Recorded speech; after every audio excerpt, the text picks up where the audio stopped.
ভারী বৃষ্টিতে সৃষ্ট বন্যা ও ভূমিধসে বিপর্যস্ত ভারতের হিমাচল প্রদেশ।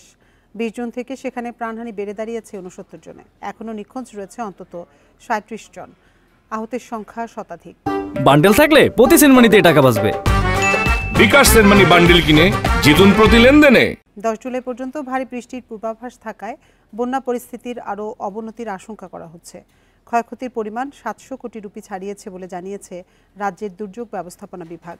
প্রাণহানি ছাড়াও ঘরবাড়ি, রাস্তাঘাট, গবাদি পশু ও সরকারি অবকাঠামোর ব্যাপক ক্ষতি হয়েছে। ক্ষতিগ্রস্ত প্রত্যেক পরিবারকে ৫,০০০ রুপি ক্ষতিপূরণ দেওয়ার ঘোষণা দিয়েছে রাজ্য সরকার। সবচেয়ে বেশি ক্ষতিগ্রস্ত হয়েছে মান্ডি জেলা। হতাহতদের বেশিরভাগই এই জেলায়। দুর্গত এলাকার বাসিন্দাদের সতর্ক থাকার পরামর্শ দিয়েছে রাজ্য সরকার। তাছাড়া ঝুঁকিপূর্ণ অঞ্চল এড়িয়ে চলার পরামর্শ দেওয়া হয়েছে পর্যটকদের।